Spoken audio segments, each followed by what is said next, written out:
All right, y'all, welcome back. So we're out doing a little bit of fishing today on our home river. We have zero current, so it's probably gonna be a really tough day. But we want to talk a little bit today about some of the equipment that we use, the rods, reels, tackle, cast nets. I get a ton of questions in the comments about all these things. So that's the plan today. We're gonna answer some questions and just go over what all we use. And I kind of like talking about this stuff too, because all of us fishermen, we love buying new rods, reels, tackle, all that. So I'll start out talking about the rods that I've been using lately. I'm sure a lot of you guys that keep up with the videos have heard me talk about these, but for those who haven't, lately I've been using the Rip and Lip Super Cat HD series rods. These are medium heavies. They got the aluminum reel seats. They got some really nice eyes on them, one piece stainless steel eyes, and they're kind of braced up so they're not going to bend on you. And if you want to go a cheaper route, they also have the Super Cat Legacy series, which is basically the same rod. It's just got a graphite reel seat instead of aluminum, which there's absolutely nothing wrong with that. I don't think there's ever a chance you're going to break a graphite reel seat or any type of reel seat on a catfish unless you're maybe running a super tight drag, which you probably shouldn't be doing anyway. They've also got some pretty good deals on shipping. If you buy a certain amount of rods, I think you get free shipping, which is a big deal because those of you who have ordered rods before, you know how big of a deal or how expensive shipping can be on rods. So, and if you want to save even more money, I've got a coupon code for you all. If you go down in the description, there'll be a link to Rip and Lips. All you got to do is click on that link. It'll take you to the website and you'll automatically save 10% off your order no matter how much you spend. So that's a pretty cool deal. So as far as the reels that we're using on these rods, these are the Cap Max reels from Bass Pro Shop. I've been using these reels for a lot of years. I've had pretty good luck with them. The only problem I've had is I have broke the level line on a few of them. But I always use them because they were an inexpensive reel and they held up pretty well. And I like the size of them. I do wish they had a little bit more line, but they hold about the same amount of line as the Abu 6500.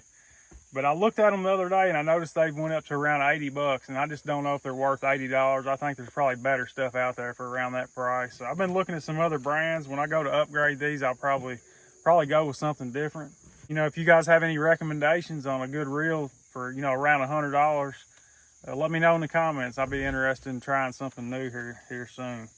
Now, I do like to use monofilament line. A lot of people use braid. I use braid as well on, for certain things, but when it comes to anchor fishing, suspend fishing, or dragging, anytime the rod's in the rod holder, I prefer to use monofilament or copolymer lines. I don't think the fish can feel the rod near as much, and I feel like he's a whole lot more likely to go ahead and bend the rod over and hook himself, especially using circle hooks, which is all I use. Now, there's people that use braid that they catch a whole lot more and a whole lot bigger fish than I do, but that's just my preference. Now, when it comes to my bumping rods, which we'll get into in a minute, and my spinning rods that I use for bait fishing or anything else, I love braid, And if I was fishing the big rivers like the Mississippi and stuff with tons of current all the time, I'd probably switch everything over to braid because it just has so much less drag because of the diameter so much smaller. But yeah, for the way I fish and what I do, prefer the monofilament line, and it's plenty strong. This is 30 pound on these reels. I use 30 and 40, but lately I've been messing around with this 30 pound line just because the diameter's smaller, and I feel like if a 120 pound fish bit right now, we wouldn't have any problem bringing him in. So 30 pound monofilament on the reel, and then I come down to a 3-way swivel on every rig that I tie. It's got a 3-way swivel on it. Sometimes I'll put a dropper here, sometimes I'll just put a clip for my weight. Sometimes I'll have a dragon sinker. Sometimes it'll just be a regular lead sinker. And then I use 60 pound monofilament on everything I tie. And I use 8/0 circle hooks. Now, there's a lot of good circle hooks on the market, but I prefer hooks with a straight shank, a straight eye. I'm not a big fan of the hooks with the eye bent back on them. You can use those, I've got some in my tackle box right now. I know they work, but I've always just liked the straight eye because I feel like with a snell knot, you just get a lot more of that trigger effect. I feel like with the eye that's bent back, it takes a lot of that effect out of it.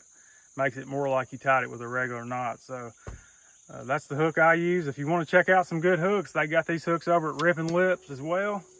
And that link in the description will save you 10% off on those as well. It'll save you 10% off on anything on the Rip and Lips website. And they got the swivels that I use and all that too. We'll talk a little bit about our bumping rods and the reels that we have on them and how we've got them set up.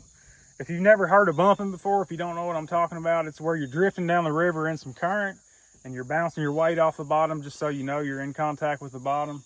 And you just kind of walk the bait down the river with the current. And when those blue cats come up and grab the bait, they try their best to pull you out of the boat. It's an absolute blast. It's got to be my favorite way to catch a catfish. Yeah, these rods are also made by Ripping Lips. This is called the Stalker. They got this rod in red and blue, I think, but it's just a heavy action graphite rod. Pretty stiff. You could fish really heavy current with some heavy weights with this rod, wouldn't have any problems. It's 7.3 in length. It's got some nice grips on it. And we like to run the Shimano Dakota reels. This is the 400 size with a line counter. They hold quite a bit of line for a reel this size. They got the power handles on them. They have a really, really good drag. That's probably one of the things that sold me on this reel. It's how smooth the drag is, which is important, you know, when you're fighting big fish, especially on braided line.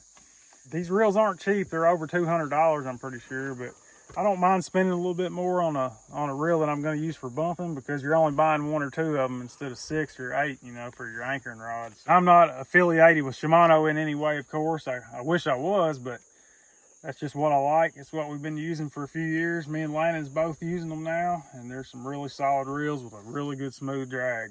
Now, of course, you always want to be using braided line when you're bumping, just because you can feel the bottom so much better. And it has a lot less drag in the current because it's a lot smaller in diameter.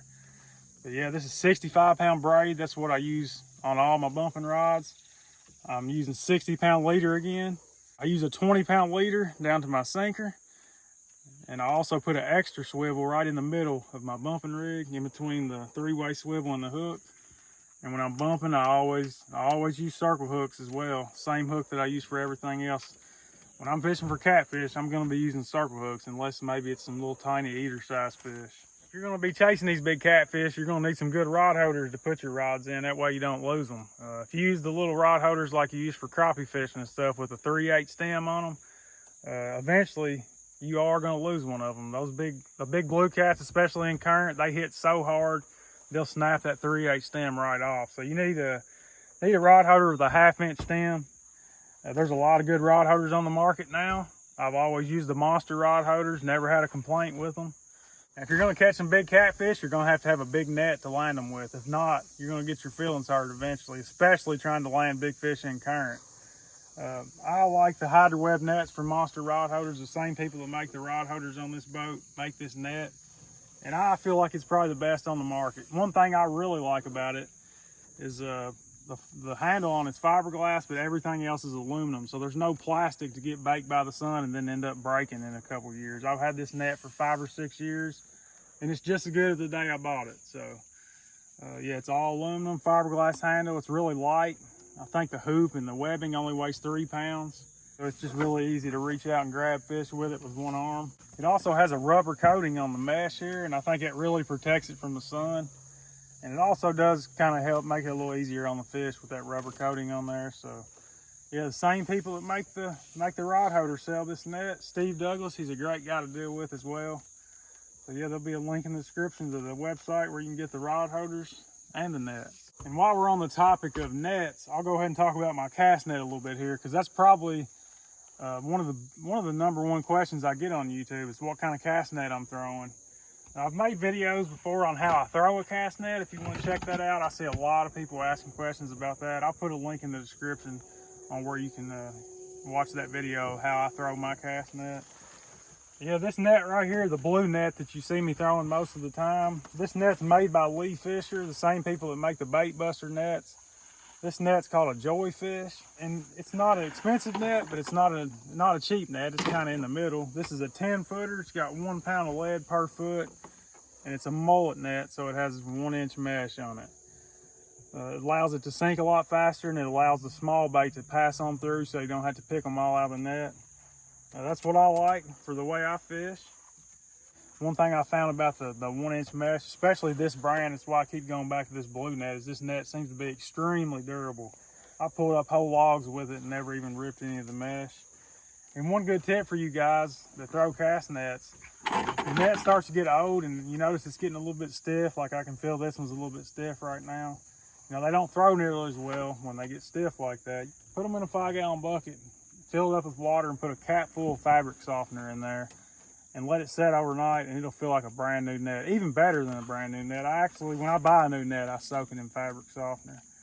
But I do like to use the scent-free fabric softener. It's kind of hard to find sometimes, but I don't like my net to smell like, you know, whatever scent the fabric softener is. And then you go catch bait and you get that scent all over your bait, and then you're catfishing with it for a fish. You know, you're fishing with it for a fish that has the best sense of taste and smell on the planet. So definitely use the scent-free fabric softener if you can find it, and that'll really help out your nets. Now, if you're getting into chasing these big catfish, especially the blue cats, at some point you're probably going to want to try pulling some planer boards. And if you don't know what I'm talking about with a planer board, this is what they look like. There's a right and a left side board, and this thing's only purpose is to pull your baits out to the side of the boat. If you were just to drag 4 or 5 rods straight behind the boat, they'd all be in kind of a straight row. You can still catch fish like that, but these planer boards, you clip them on your line after you get your bait out, and they just pull your bait out to the side. And however far you let it out, that's how far out to the side it goes. If you just go to Google and type in planer boards for catfishing, there's going to be a lot of good quality stuff come up. But lately I've been using these Prowler planer boards from prowlerfishing.com. I haven't been using them super long, but I can tell just by how they're built that they're going to hold up really well, and they perform really well. They really got a good spread to them. This is EVA foam. I don't think you got to worry about that falling apart or coming off. This is all aluminum, and they got some really good hardware on them too. If you guys want to check them out, I'll put a link in the description, and I also have a coupon code now for these, so you can save 10% off if you use that coupon code in the description. Now, there's a lot of different types of weights that we use in catfishing. If you look down here, you'll see a few of the different kinds that I use. And they look completely different, but they're all for different things. Like this looks nothing like this because they're for 2 totally different techniques. So this is a big 12 ounce here, and surprisingly, sometimes that's not enough. Sometimes you got to have 24, 32 ounces to hold everything down in the current, but it just depends on how much current you have and how deep it is. And if you're wondering what this thing is, this is one of my dragging weights. Sometimes we just drift the boat down the river with the trolling motor, and we're dragging our baits directly on the bottom, or our sinker's on the bottom. Our bait will be suspended a couple feet off the bottom. And this is the weight that we use for that, because it drags over rocks and logs and stuff a lot better than it doesn't get hung up as much. You'll still get hung some, but you don't have to have this style dragging weight. You can use a pencil weight as well. Those work good for dragging. Yeah, so there's a pencil weight. Those make good dragging sinkers as well. They don't get hung up near as much as something like this. That's a bank sinker there. That's something we use for bumping. Or a cannonball sinker is good for bumping, or something like a bell sinker. So that's pretty much all I can think of right now as far as the equipment and everything that we use to chase these big fish. I'm sure I'm missing something, but if you have any questions, just leave a comment below and I'll try to answer it. Hopefully this video helped some of you guys out. Hopefully you learned something. But I want to thank you all for watching. God bless, and we'll see you next time.